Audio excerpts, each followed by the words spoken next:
Ya saudara, dalam Serambi Topik kali ini sudah hadir bersama saya Bung Zainal Arifin M. Nur, Wakil Redaktur Pelaksana sekaligus Koordinator Liputan Harian Serambi Indonesia. Kita akan bahas mengenai isu menarik pada hari ini dalam Serambi Indonesia, saudara. Baik, Bung Zainal, informasi apa yang menarik untuk kita angkat sebagai headline pada hari ini? Ya, banyak informasi ya tentunya, tapi ya kita karena keterbatasan halaman, keterbatasan tempat di halaman satu, kita betul-betul menarik ya informasi-informasi yang menarik dan diperbincangkan masyarakat ya. Di antaranya itu Nana ada menjawab tentang persoalan toilet di Masjid Raya, kemudian ada kemarin juga ada seminar tentang awal masuknya Islam ke Indonesia, yang seminar nasional yang akan di UIN Raniri.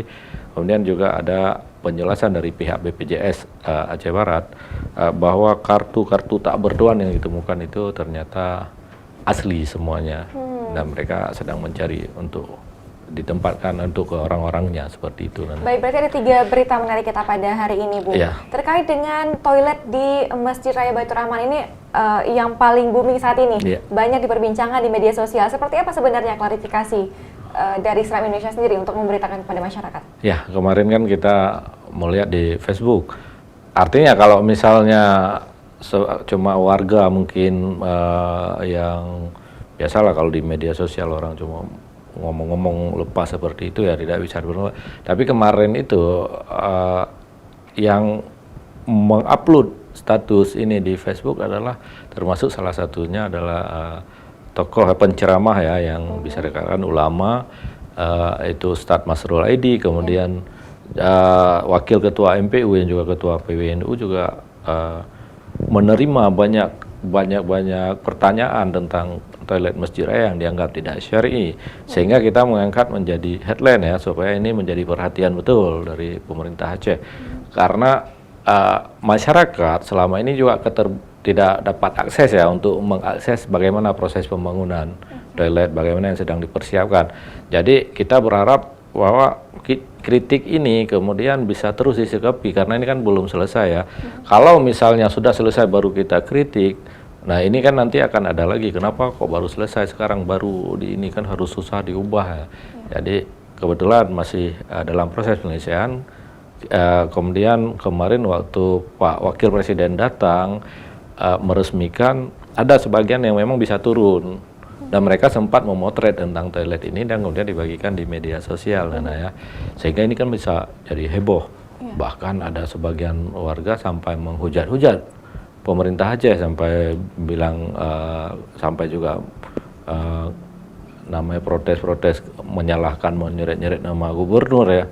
Padahal mungkin karena kita kan belum tahu, belum datang ke sana, jadi kita tampung saja dari pernyataan ulama karena ini menjawab keresahan masyarakat. Kemudian kemarin kita diajak, Serambi ini diajak oleh pemerintah Aceh yang difasilitasi oleh Kepala Biro Humas ya, Tunku Mulyadi Nurdin, meninjau langsung supaya tidak bahwa nanti bahwa kita cuma sekedar ngomong seperti itu. Jadi diajak beberapa wartawan termasuk Serambi Indonesia, diajak turun langsung ke toilet, karena kita nggak punya akses. Kalau wartawan langsung datang nggak punya akses, jadi Tunku Mulyadi ini memfasilitasi Kepala Biro Humas dan Protokol Pemerintah Aceh, beberapa anggotanya juga, beberapa wartawan turun melihat, ternyata memang tidak seperti yang dibicarakan di media sosial ya. Di sana yang memang benar-benar menjadi masalah adalah tempat buang air kecil atau kencing untuk laki-laki. Pembatasnya memang sangat rendah, dan itu memang yang disorot oleh Ustadz Masrul Aidi, yang paling disorot di dalam Facebooknya. Ini katanya apakah ini toilet silaturahmi ya, bisa lirik-lirik sama tetangga seperti itu, karena kan nampak ya. Jadi ya memang beliau ini cara kritiknya memang santun, tapi memang agak kocak juga ya. Nah, dan di sini setelah dipertanyakan kepada pihak yang pelaksana proyek, mereka bilang ini belum selesai, nanti akan ditambah dan akan ada penambahan pembatas lebih tinggi. Kemudian juga ada tempat pembatas yang menahan air kencing itu tidak percik ke pakaian. Jadi seperti itu. Kemudian di sana juga kita dapat data bahwa yang dibangun di basement itu ada 4 bagian toilet di Masjid Raya. Jadi ada 2 bagian di sebelah utara, 2 bagiannya di sebelah selatan. Itu yang di bawah ya di basement. Itu sudah rampung atau masih dalam proses Masih pengerjaan? dalam proses pengerjaan. Jadi sampai kemarin kita pergi juga masih ditutup. Cuma karena ini ada pihak pemerintah yang datang ingin melihat langsung, ya dibuka ya untuk kita lihat. Di sana ada di setiap itu ada misalnya ada 4 ya, ada 4 toilet klosetnya jongkok, ini yang WC ya. Tadi yang ini katanya mereka akan perbaiki. Pembatas rendah mereka akan perbaiki lebih tinggi, kemudian juga belum dipasang untuk pembatas yang menahan air kencingnya, percikan kencing itu ya. Yang WC kita lihat ada kloset duduk juga, ada kloset jongkok. Kemudian juga ada bagi disediakan tempat buang air kecil yang untuk jongkok. Ini biasa abu-abu yang terbiasa dengan datang ke masjid dengan kain sarung. Enggak mungkin mereka berdiri juga. Tidak mungkin juga mereka jongkok di tempat yang rata. Itu ada tempat khusus yang biasa disebut toilet syar'i ya. Ya, yang Ustadz Masrul Aidi di pemberitaan kita sebelumnya juga menyarankan seperti itu. Ternyata ada dibangun di masing-masing bagian toilet itu ada satu toilet yang seperti ini. Jadi juga ada untuk yang disabel ya, yang penyandang cacat ini juga ada ruangan khusus satu di masing-masing bagian toilet. Jadi kita sudah turun karena ya mudah-mudahan memang yang masukan tentang harus diperbaiki yang pembatas itu supaya lebih nyaman ya. Jangan semuanya ke hotel seperti itu ya. Sama seperti supermarket di hotel, bandara. Jadi ini karena ini masjid, mereka berharap ya di masjid ya mengikuti aturannya di masjid. Baik, berarti apa yang selama ini diobrolkan di media sosial tidak sepenuhnya benar karena memang masih dalam proses pengerjaan selanjutnya. Seperti juga yang Bu Zainal sebutkan ada toilet syar'i, disabilitas, tapi masih dalam proses pengerjaan yang mungkin belum terekspos untuk masyarakat secara umum seperti itu. Baik, tapi kemudian kalau kita melihat arah kiblat bentuk masjid dengan payung itu sudah menuju ke Masjid di Madinah. Seperti itu. Dengan toiletnya seperti apa, Bung? Kita kan melihat kiblatnya ya, seperti itu. Kiblatnya adalah ke arah sana. Iya, karena Gubernur bilang bahwa ini mencontoh ya seperti miniaturnya Masjid Nabawi ya di Madinah ya. Jadi di media sosial memang disebutkan ya, Nana kemarin ini sudah payung, oke lah penampakan covernya Masjid Baitur Rahman seperti Masjid Nabawi. Sudah ada halaman yang semuanya dipasangin marmer gitu kan. Terus ada payung-payungnya, terus ada kipas anginnya, sudah cover luarnya. Tapi bagaimana toiletnya kok berkiblat ke Eropa? Nah, ternyata yang sudah dibangun kita lihat memang belum, kalau misal seperti Masjid Nabawi itu kan terlalu banyak toiletnya.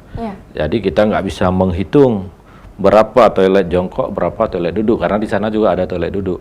Itu biasa untuk orang-orang tua atau orang-orang yang memang nggak sanggup berjongkok.